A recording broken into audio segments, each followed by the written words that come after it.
Okay, Amakhosi Network, welcome to the channel. Today we're chatting about the semi-final versus Kaizer Chiefs versus Mamelodi Sundowns. It's about to go down.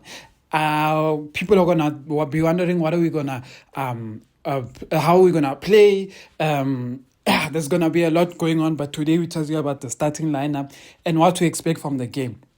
But before we get into that, please like, comment, and subscribe. Subscribe, man. Subscribe, Subscribe, Anyway, let's get into it.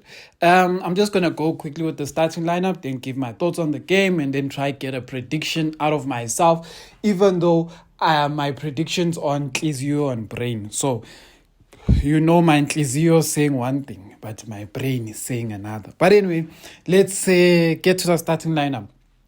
Vuma has been playing in the past few games. I don't see why they'll change him now, especially for a final.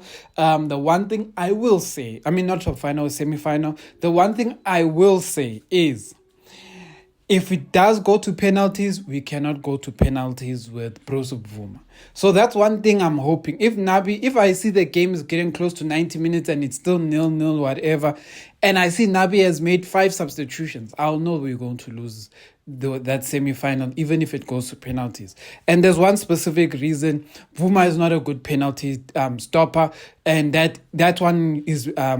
I haven't seen Ntwari, but I know Peterson is a very good penalty stopper. So Peterson, for me, would be a better keeper for penalties. I'm not saying he must start, but I'm saying Nabi must just make 4 subs, keep that final one for the keeper in case we go to penalties.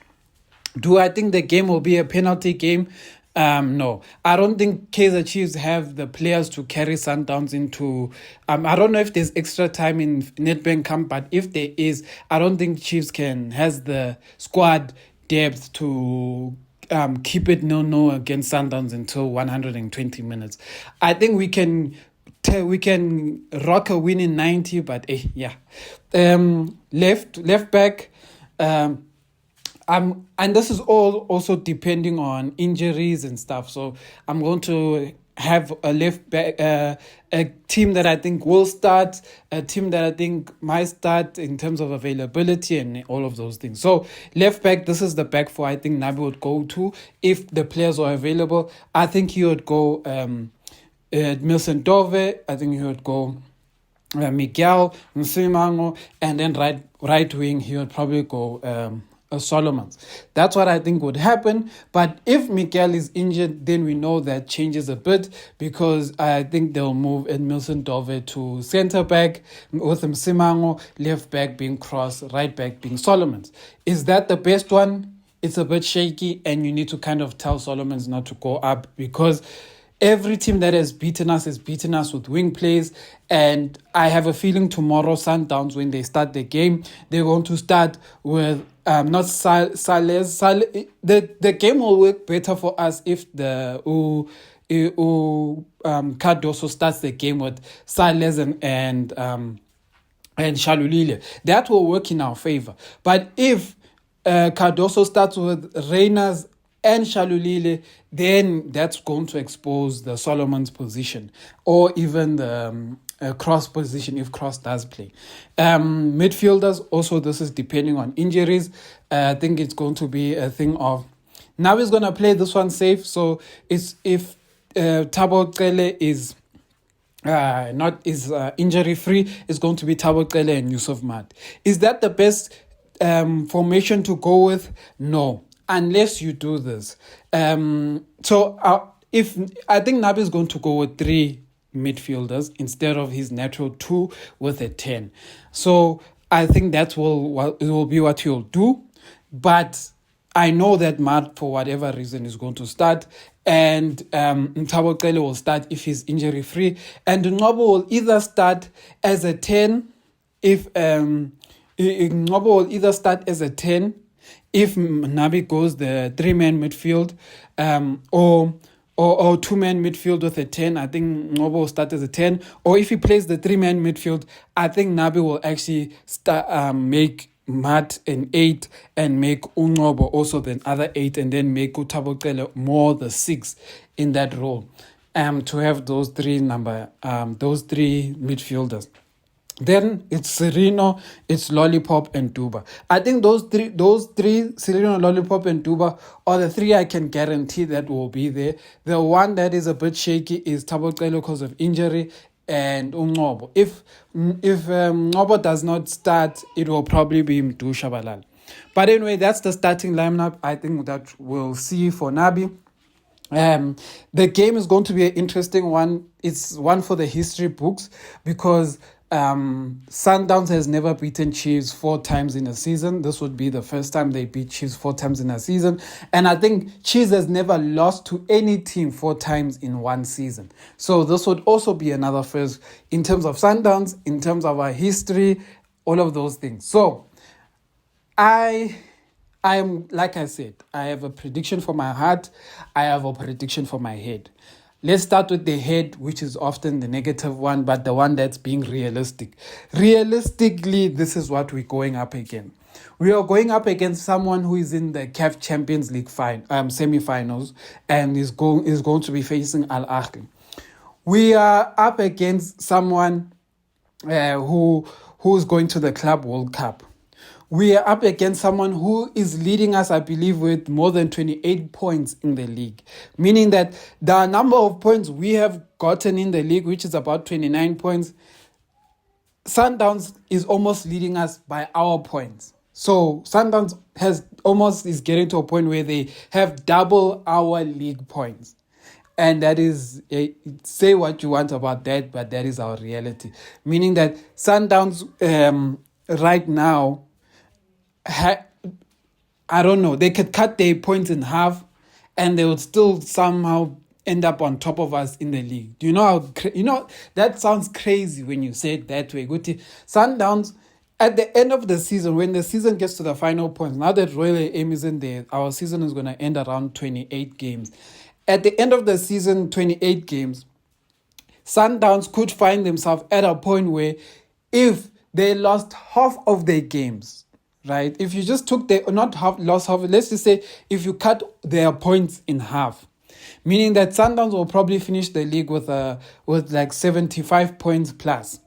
So if you had to cut those points in half, Sundowns would probably still have 37, somewhere there, 37 points, maybe even more if they finish more than 75 points. They'll have maybe about 37 points if you cut those points in half. But the sad part about what I'm saying is that Chiefs this year getting to 37 points looks very difficult, if we have to be honest. The road to 37 points, actually, if we even get 37 points, I think that's even a solid win for us based on what we're doing now. Because 37 points for us is in essence 2 wins and what? 2 wins and about, let's say 3 wins. About 3-ish wins. Because, it's about, somewhere around 3 wins. Maybe, somewhere there. Let's just say 3 wins or 2 wins and some draws to get there. For Chiefs, that is a good, based on our season, that would be good. But realistically, it doesn't look likely that we will get to the 37 points. I think the point tally that we should try not be under is 35 points to at least survive the playoff spot. But anyway, that is what Kaizer Chiefs is going to face. So taking all of those factors into account, my head is saying this: Sundowns will beat Chiefs. Whether it's by 1 goal, whether it's by 5 goals, but either way, Sundowns will beat Chiefs. That's what my head is saying. My heart is saying this. My heart is saying if Nabi goes and plays his CAF Champions League team, these guys will be fatigued from their trips going all over the world and all of that stuff. And I think there is a chance that we could sneak one past them. Meaning that maybe Duba gets a quick brace, similar to Lebogile's performance. Maybe you score goals from corners, last minute goals. Maybe we go to the final 90th minute 1-1. Last minute, Miguel or someone pops up, hits the ball. It's a goal. Sundowns tries to attack. They struggle. They miss tap-ins and all of that. That is a way that Chiefs can win. And Do I think it's possible for Nabi to beat Sundowns? Yes, it's always possible. In Nabi's last 3 games, there's only one game where Nabi looked where Chiefs looked like a weak team, and that was in the Carling Cup when we lost 4-0. But in the league games, we were always in the game. Like it was just a masterclass from Ribeiro and that funny offside in the first game. So yeah, that is what we're saying there. What am I feeling like in terms of how if the team is ready and all of those things. Based on how we played against the TS Galaxy game, it wasn't great, but there were some good signs. It's just that the ball in the back of the net will forever be our problem. But I want to say this. If we do beat Sundowns, I think this may be our turnaround in the season. And a lot of you will be like, turnaround, when you have like 5 games left in the league. I'm like, yeah. If we do win against Sundowns, I think it will change our last few games. I think the last few games we could even get 9 to 10 points if we beat Sundowns in the league. And if we beat Sundowns, I have a feeling that the Nedbank Cup will be ours regardless of who we face in the final. But yeah, but my personal opinion, am I excited about the Nedbank Cup? No, I'm not excited about the Nedbank Cup because I'm more worried about the league. I don't want to find myself being like Abo Murumo Gallants where you making a very good calf run and then you still get relegated. So those are the things I try to think about. So if my team can put its effort somewhere, it will be more avoiding the playoff spot, because there's one thing for sure. I think SuperSport and Cape Town City have a very big push in them. They have the quality players and they have a very big push that they could put in to get their last few wins. And somehow you could just keep getting dragged down if you lose focus. If you don't win your games, somehow you'll keep getting dragged down and you could find yourself in playoffs. But one thing I'll say is that if Chiefs does end up like number 14 or number 15, I think it should be a wake-up call to management if we do end up in that situation, to the point of say that this thing of not buying quality players will one day result in you getting relegated.